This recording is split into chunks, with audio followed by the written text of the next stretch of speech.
I think we're live, Ron. Yeah, they get that sign up there, but it used to go out of the way and I could click the thing underneath there. But there you go. Don't show this again. Okay. Hey, everybody. Welcome to this week's episode of Fearless Flight Live. Pardon me. It's our weekly show that we do for anybody who's out there who has an interest in fear of flying. And let me switch to my slides just real briefly, and then we'll come back and And I banter. will just quickly note, usually with us are Captain Eric and Flight Attendant Diane. They both have the night off, but you will see them next week on our Fearless Flight Crew Edition next Tuesday. Yeah. So again, welcome.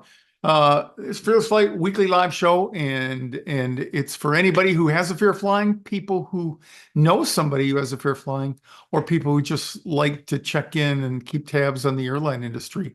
We, of course, encourage any of you and all of you to, if you're not a member of our Fearless Flight Birds of a Feather club, on Facebook or private group, please join that. It's of great value to a lot of people. And we may pose some questions. Dieter and I were just having a conversation about some people last week that were headed to fly. Somebody going to Australia. Who was it? Jory was going to Australia. As she told us on the monthly group coaching webinar, on a trip of a lifetime, an opportunity of a lifetime professionally for her. And Jory, if you're seeing this, maybe chime in how you did, or let us know in the Facebook group. Yep. And we got a couple of people in Europe. Hamlet is still there. He's one of the people that I did one of the new custom guided visualizations, and he said I need to advertise that among actually everybody that's been a beneficiary of that so far. Says you need to consider doing that.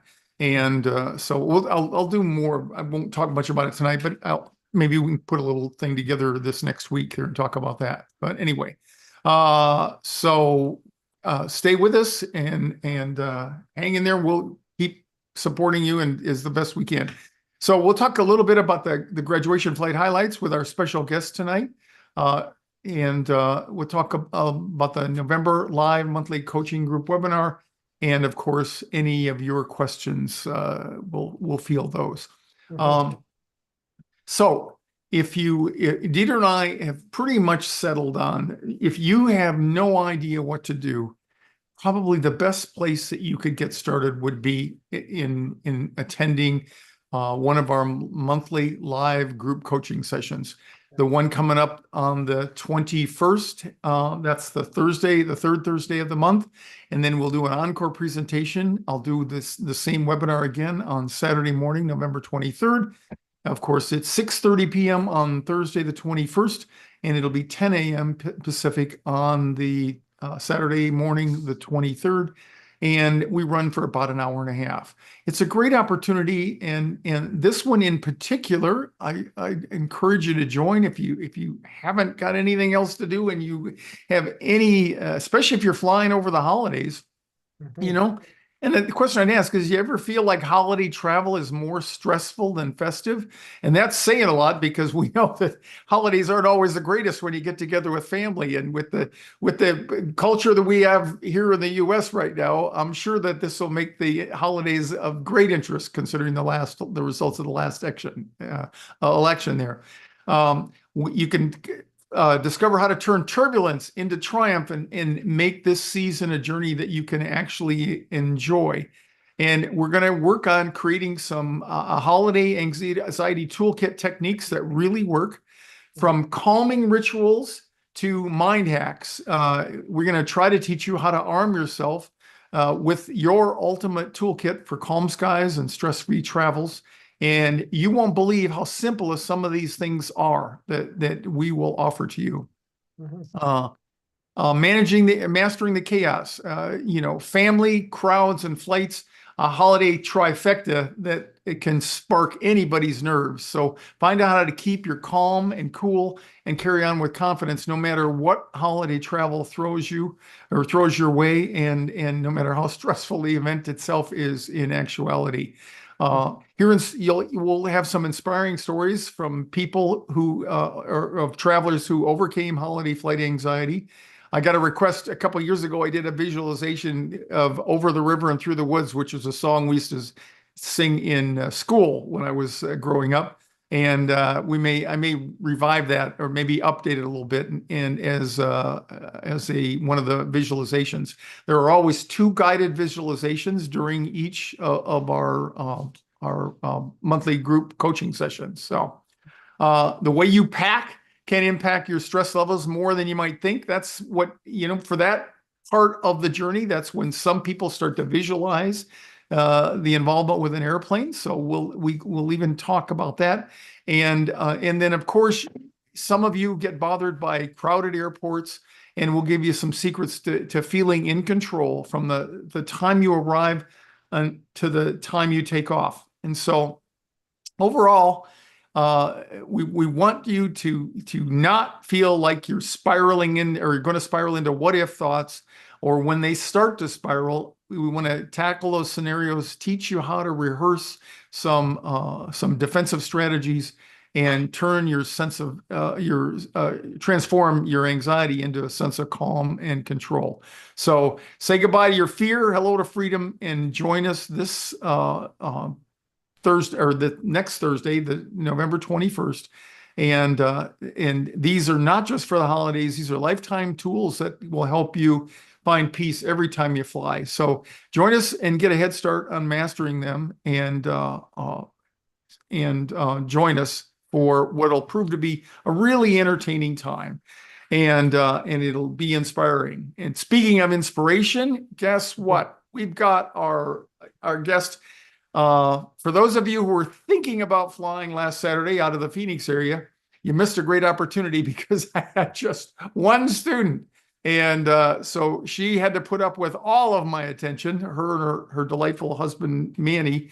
And she's with us tonight. I captured a little bit of video there, and had our friend Scott, who's our videographer, put it together with a little bit of music. So we're gonna play that. I need to make sure that I optimize the sound and the video. Okay, so that should work.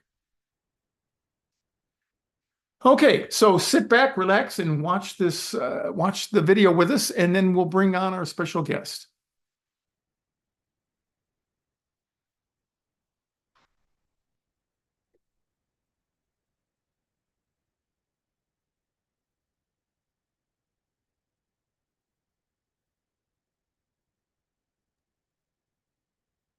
I'm not sure that the sound is coming through, Ron. Turn it up. Yeah, I don't hear any sound, to be honest.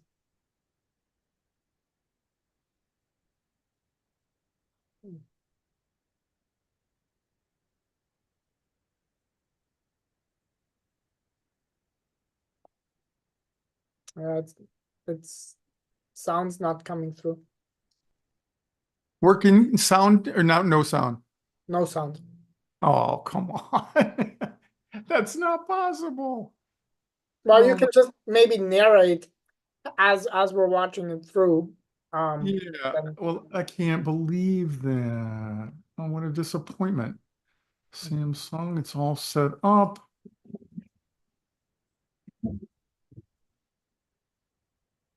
Still nothing, huh? No. Yeah, I've got the box. Oh, for crying out loud. Okay, let's try this.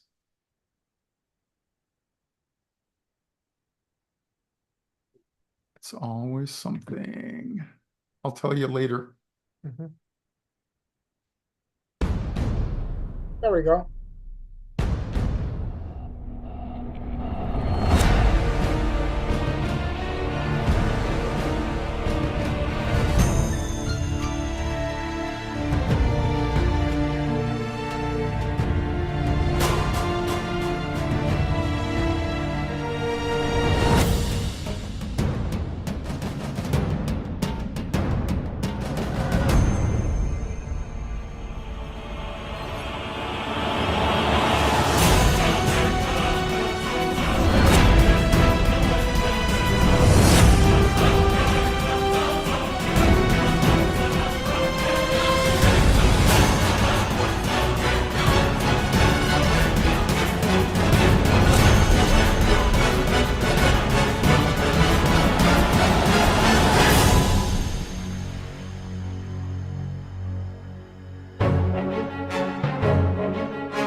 so that when she gets grown up, you can show her how courageous her mom was.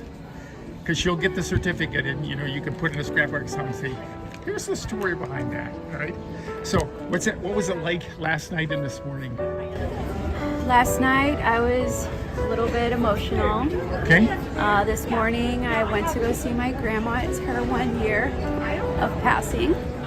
And I miss her, but I'm honoring her by taking my life back and living it the way she would have wanted me to live it. Freely and boldly and lovingly.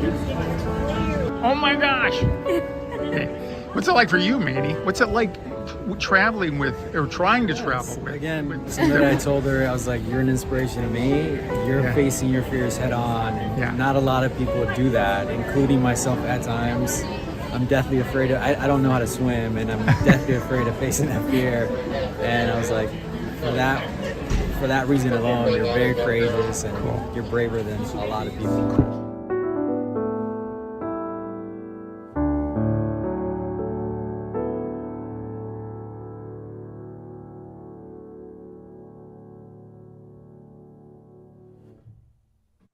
Okay, well, let's bring the person of the moment on live. Stephanie, come on down and let's talk about this experience. Welcome, Stephanie Quintero. We become old buddies. That's the price you have to pay if you do anything with me. Is you gotta get used to hanging out with me. So you were a delightful person. We met, I guess, at the class before that, but that pretty much most of the stuff was on the phone, wasn't it? And on Zoom. So welcome here. Say your name and tell us a little bit about yourself. Yeah, hello everyone. I'm Stephanie Quintero. I'm here in actually the Phoenix area is where I live. I was born and raised here in Chandler, Arizona.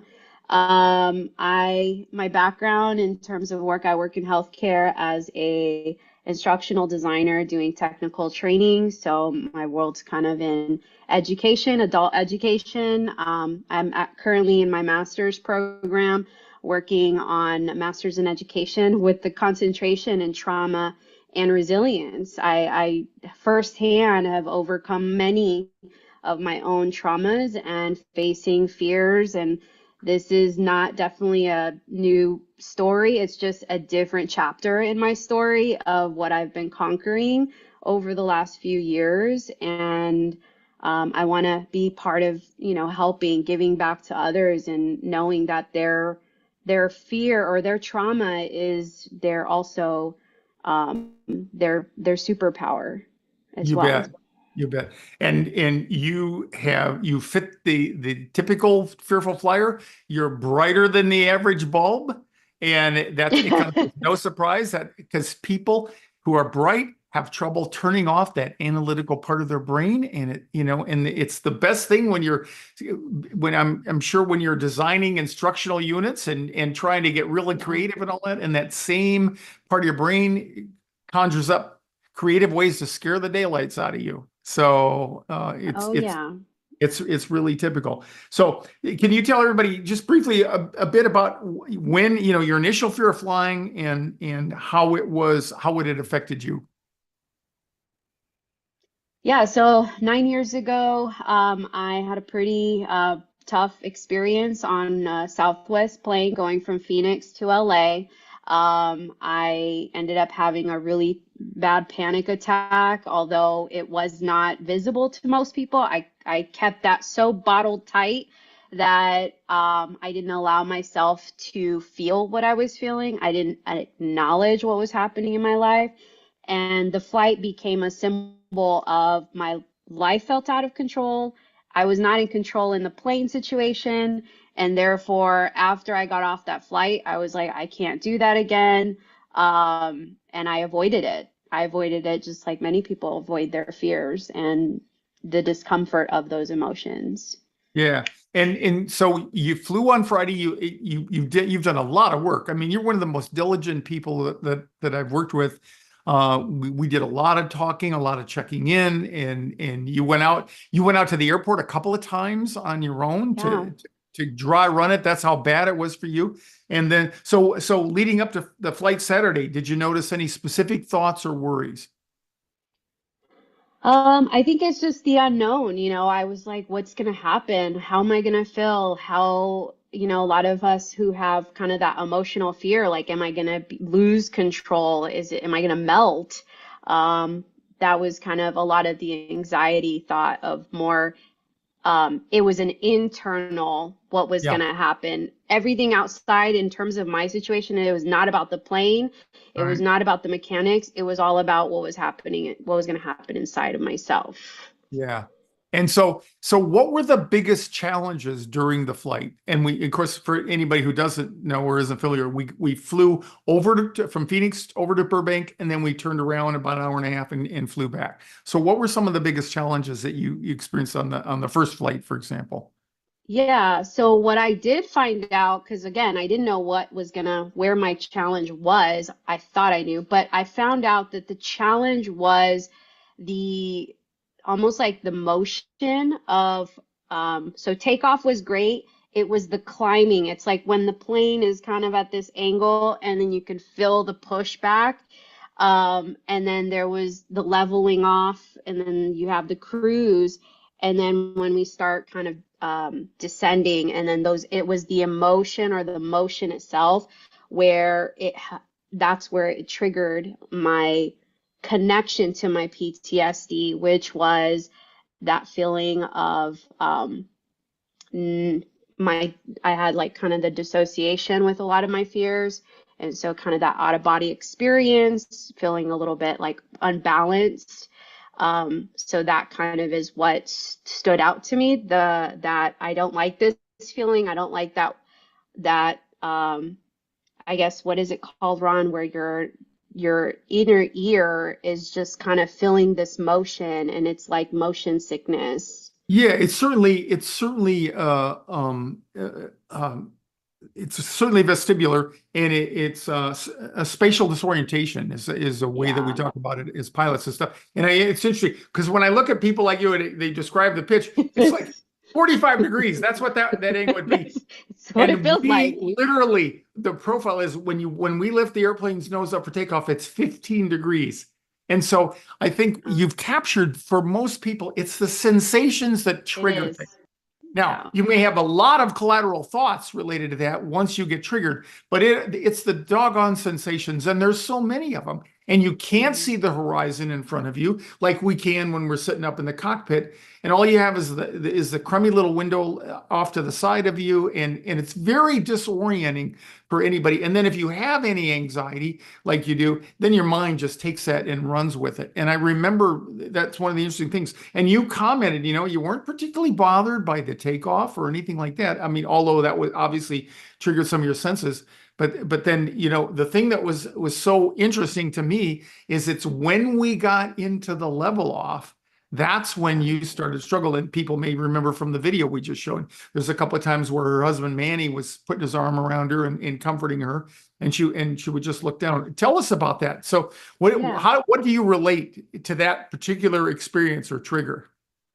Well, what I found was that it was taking me back to 9 years ago, where I had nothing but my thoughts in my mind, and I couldn't handle it. And that's where a lot of the panic began. I did not want to go back there. And I will tell you, having Ron there was a blessing, and it was also a pain in the butt, because he was able to look at me and challenge me in that moment. And I was like, no. And he was able to say, hey, this is the work right here. This is what you have been avoiding. This is what you're facing. And it really was. It was the fear, not the plane. It was the fear of going back to that sensation of emotion, of feeling very vulnerable and scared. And I remember just him reminding me, hey, look at my eyes or look at Manny's eyes. And my response was, I don't want to look at anyone's eyes. I want to just look down. I want to look away. I want to just curl in a ball, and I don't want to be here. And Ron would keep saying, nope, nope, keep looking at me. Look in my eyes, look in his eyes, make the connection. And I carry a lot of shame with it. That's kind of where I didn't realize until Ron, you pointed it out, that that's shame. Like that is, there's the shame of having this fear of flying, but then there's also the shame of having the PTSD as well. And what all the experience that it comes with. And I just, that's the struggle. And I was like, whoa, like I never thought that was gonna come out, but I reached that point of true discomfort. And with Ron, Captain Ron, sitting there and saying, hey, this is how you're going to face it. Look, face it. And I was like, I want to punch him in the face right now. And my husband was so happy to have Ron there, because if it was just my husband's like, man, she would have already cursed me out. She would have already said, like, be quiet in the I'm again, the anxiety would have turned into anger, versus what I was learning was allowing the anxiety to come out with that vulnerability and say, have that true comfort. And that's really what shifted. Yeah, I've had a lot of guests like you come on and talk, but you really have a lot of self-awareness, emotional IQ, the EQ kind of thing, with a self-awareness, what's going on with you. And I think that was particularly helpful. It was particularly insightful for me, for you to have those insights about the shame and things like that, because that's what I see in a lot of people. And when we say the word shame, we think about, something if you're caught with the bathroom door open or something, like that. It's not that. It's about feeling like bad, that you should not be able to, or you should be able to handle this. You shouldn't even be able to being in this category and stuff like that. And so, what are some of the specific strategies? I want you to share with this some of the things. You had some cute ones there, but I think this is really show us how people, what they need to do the work. So one of the things that I knew, and this is also just working in my own personal therapy, was having, this is Sarah. So you all saw in the photos there, Sarah is my Triceratops. It's like a weighted stuffed pillow. But it was kind of a distance talking, like Sarah is me, and I used her as my comfort, talking to her. I would kind of hold her. I would hug her. I would talk to her. Ron was kind of really guiding me to say, hey, this is you, and how would you talk? What do you need to tell Sarah to comfort her? And so I would just say, hey, you are safe. I love you. I'm here. It's okay. And just squeezing her tight, just to say, hey, you're not alone, because that's also part of my own journey of abandonment past trauma. And so I needed to have that. The other tool that, again, I found was really helpful for me, this was actually created by my daughter, who is 3 years old. So she has these little, they're called Doorables by Inside Out too. They have all the feelings inside. And that's the Disney movie Inside Out, and now there's a sequel out there. But if you haven't seen that, you need to go see Inside Out, or put it on Netflix or whatever, or wherever you can watch it. But that's great. So these are characters that, of course, Disney doesn't do anything without making something to sell, but they're wonderful. And go ahead and tell them the way to use those. So my daughter had, when I was on the way to one of my exposure therapies to the airport, she was taking them out, and she goes, Mommy, I'm going to give one to you. And she would give me one. She'd say, okay, here's anxiety. And then she'd say, okay, now give anxiety a hug and give her a kiss and tell her you love her. And this is a 3-year-old crying out loud. Oh my God. And I would take each one that she would give me. She would tell me the name, and she goes, here's your anger. And I was like, okay, anger, I love you. And I'd give him a kiss, I'd give him a hug, and then I'd hold him in my hand. And I really found comfort in that because, again, it's what Captain Ron has shared about distant self-talk, where these were my feelings. Like, I know they're in here and here and they're all over, but to see them and to know that they serve a purpose, they're there to take care of me and protect me, they're not there to harm me, was, to me, I needed that visual, especially as a educator, trainer. I'm a visual person, so being able to see it and see that I'm comforting anxiety right now, I'm hugging anxiety right now, I love anxiety right now, was just such a relief to, I think, my whole nervous system. And that, again, it didn't mean that I didn't feel anything and I didn't need the comfort of Captain Ron and my husband there, but it just meant that I was holding my feelings for the first time.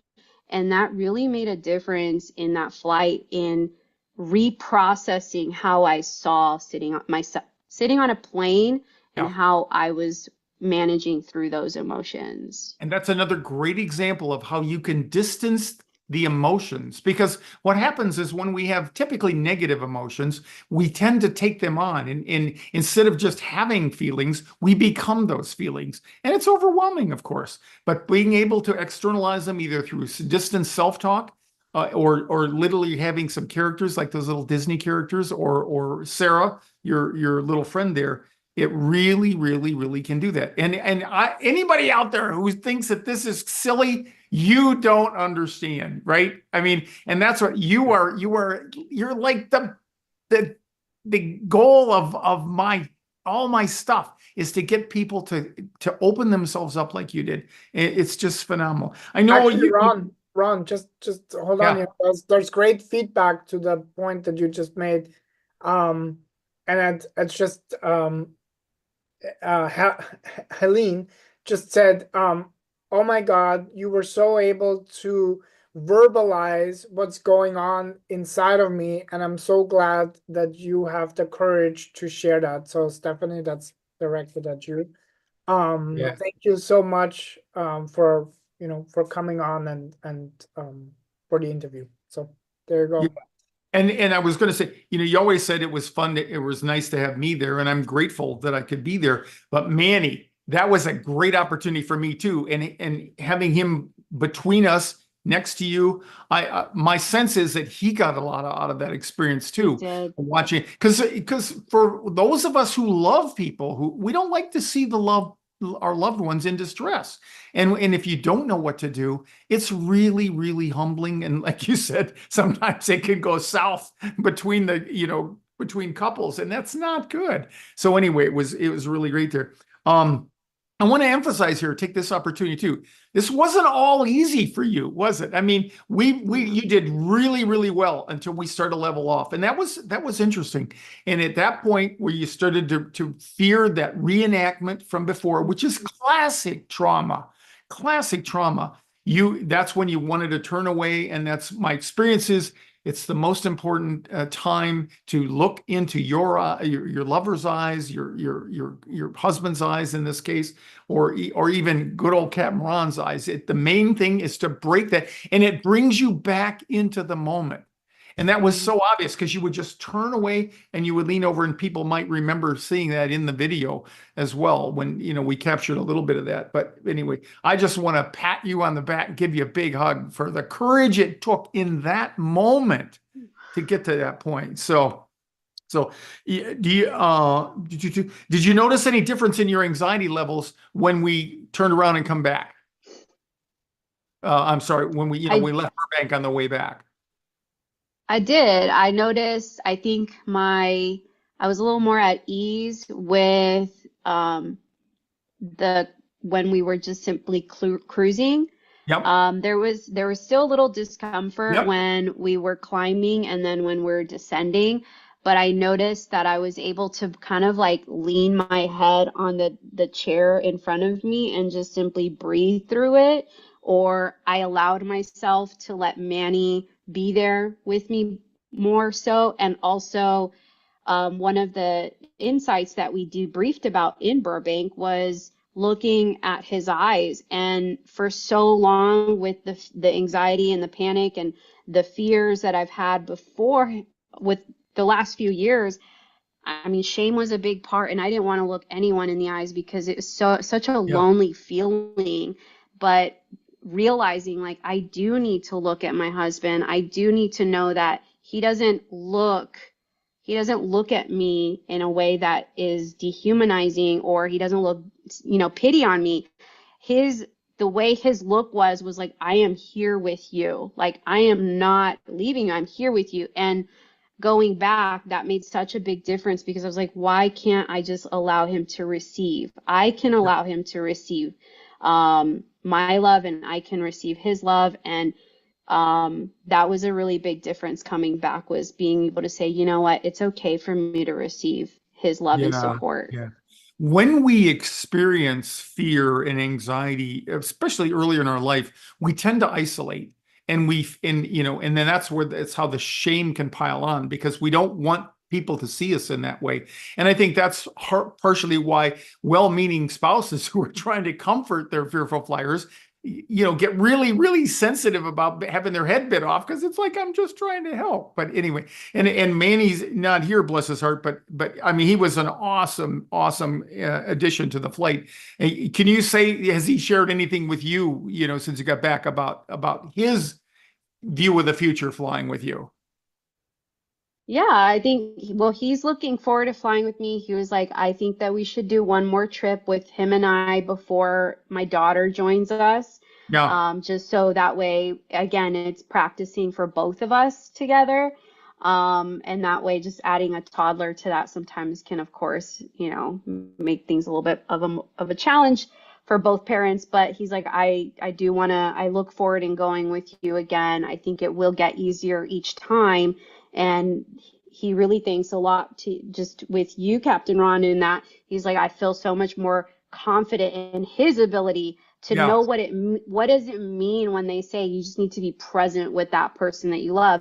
Because he's like, I think that the challenge is there's not a lot of conversation where it's, what does that look like? What is the actual effective way to communicate and show support to your spouse or your loved one in their moment of extreme, that extreme kind of heightened emotion. Yeah. Well, and what I could identify with in Manny is, in my own life, with my kids, I didn't know how to help them, when they have sadness and stuff in their life, and I've learned now, of course, the horse is out of the barn, so it's not as important. Fortunately, they're both mentally well adjusted, or at least they're coping, but it's hard to do that. And that's what I sense and hope that Manny saw, is when you're having that problem, there isn't anything specifically that he can do to improve it. All he can do is to just be there with you. And the important work that you did of getting out from under that shame, you could allow him then to be in your circle. And, so it's a combination of you being ready for receiving support, and him being ready to just know that he could love you and admire you and all that, but he can't take the pain away. That's something that has to happen. And we just have to get used to witnessing that with our kids. We at the end, we had, you were very adamant. I loved the part when you said, I get 2 certificates. So tell me, what's it like with that silly little certificate of achievement that we do at the end? Oh, it's going, when I get my frames, it's going with my degrees. So it mattered because, again, my background, I'm an educator, and I give certificates for people who complete my courses. And I've seen how much certificates can really boost confidence in people's ability to look at themselves and grow and have that growth mindset, because it's a tangible item that they're able to look at with their name. And that's kind of, in a way, I'm like, well, that's a distance kind of look. Like, you're looking at your name and you're recognizing that, like, you did that accomplishment. You worked towards this thing that mattered to you. And it took education, it took application, it took practical, like, assessment. Like, I did it all like a course. And to me, it was like, this is my work. This is my time, my energy, my love, everything I put into this to see it on a certificate, it was very special for me. And I asked Captain Ron for 2 because I was like, I'm not going on 1 flight.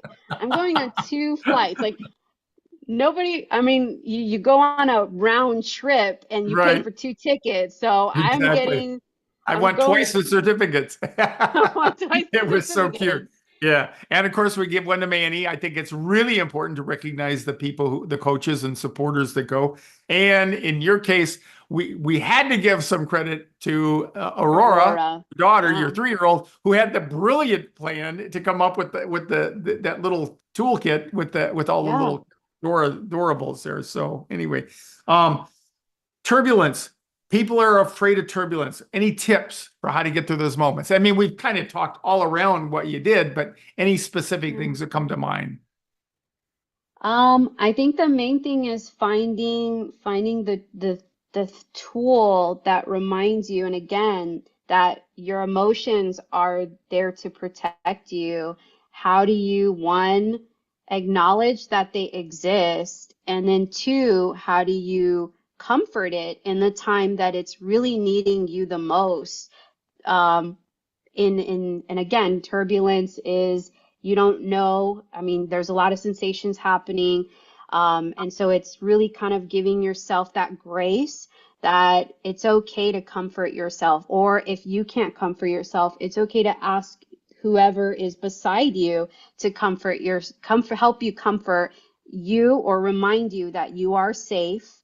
You have people who care around you.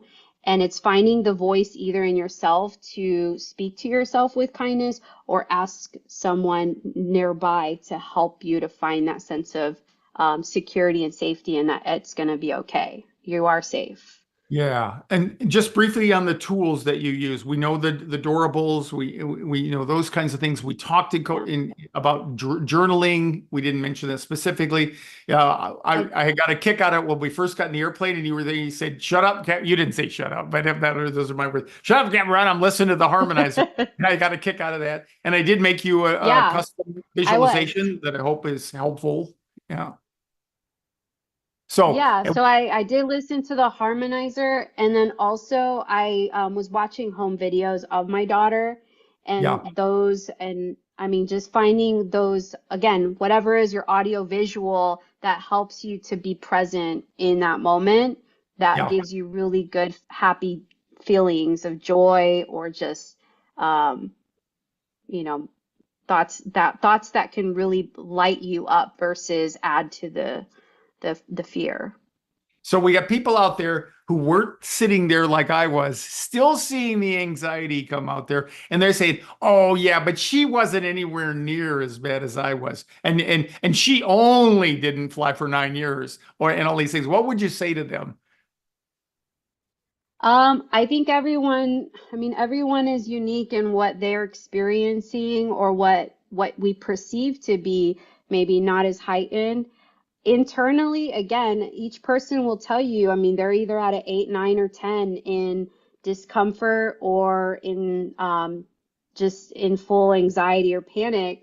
It's not about what they're showing you, it's what's kind of happening inside in their body. I mean, that's again where this avoidance comes from, is we're so afraid to feel that level of anxiety or panic or dread, that it's not really externally seen many times. It's usually all happening and playing out like a movie in your mind, and that's daunting.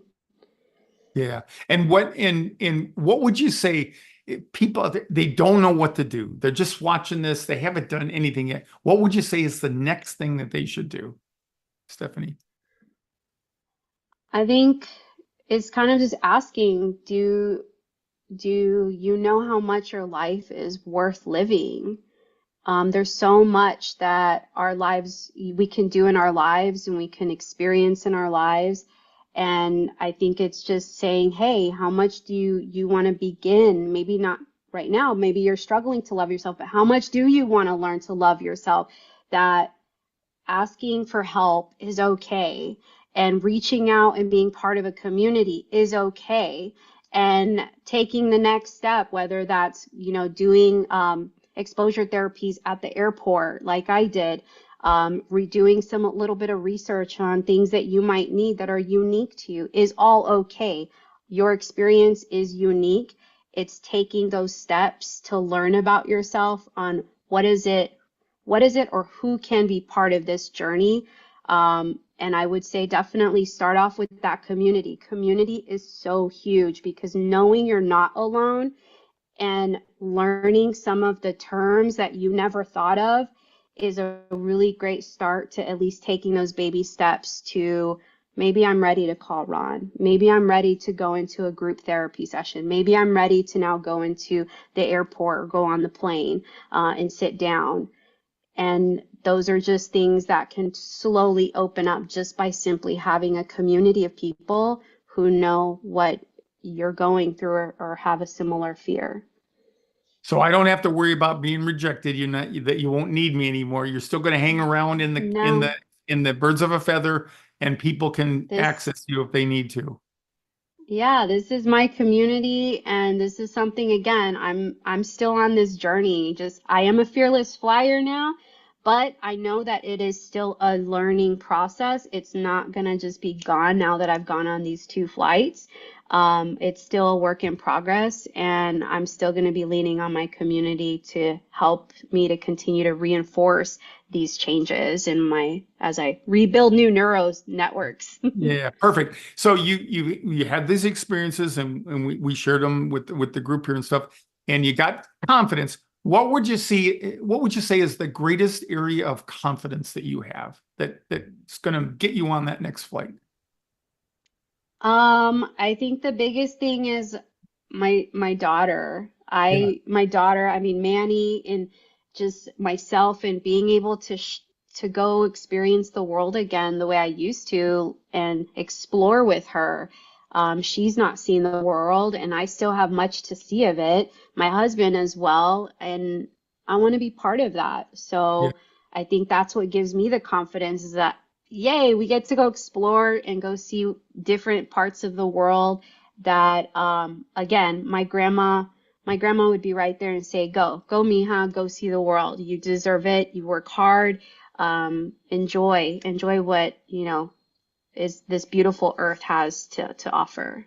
Absolutely. Absolutely. So with that, let me just hang in there for just a minute, Stephanie. I'm going to try to do a share. Are you looking at the holiday travel toolkit? Yes, we are. Okay, cool. Cool. All right. Just want to say one more quick advertisement about that. I haven't even asked you yet, but we might even have Stephanie come back to share experiences with the group on the 21st. But anyway, if you're not doing anything else and you don't know what else to do, consider joining us on Thursday, November 21st, or on Saturday morning, November 23rd. And again, I want to thank Stephanie and Dieter. And do we have any last minute questions, Dieter, for Stephanie? Yeah, there was just one. I guess it didn't want to interrupt, but Stephanie, that was for you. So how long did you not fly, or what was your experience before you found FearlessFlight and Capt Ron? Like that was a question somebody had asked. So my guess is that they are finding this video, they're just at the beginning of their journey, and they kind of want to know how it was for you before. Let me just interject. So it's 9 years ago, you had a traumatic experience on an airplane. And I think that what's more important, maybe that we haven't covered as much, is what was it like in between there? I think that's and what made the difference? What got you out there and said, I got to do something? Okay. So that's a really great question. And so 9 years ago, I stopped flying, right? I had the panic.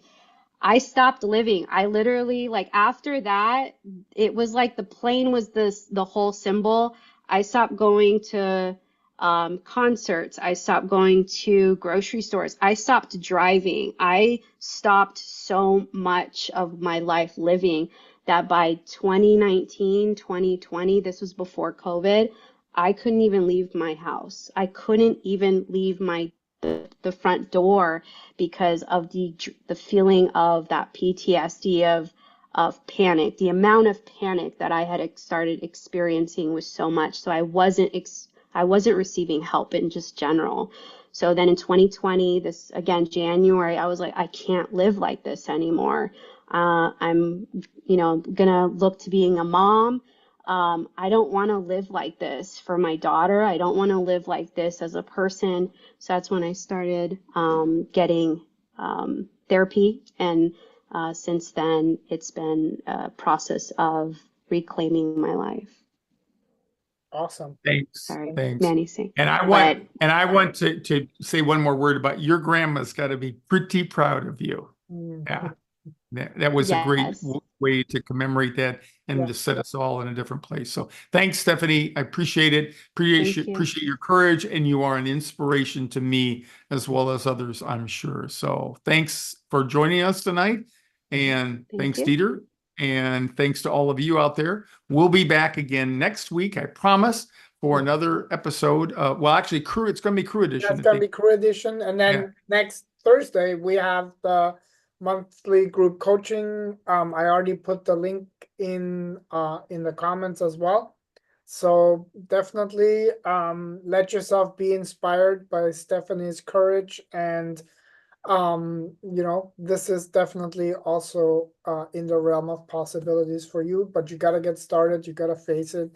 And there's no better place than the group coaching webinars.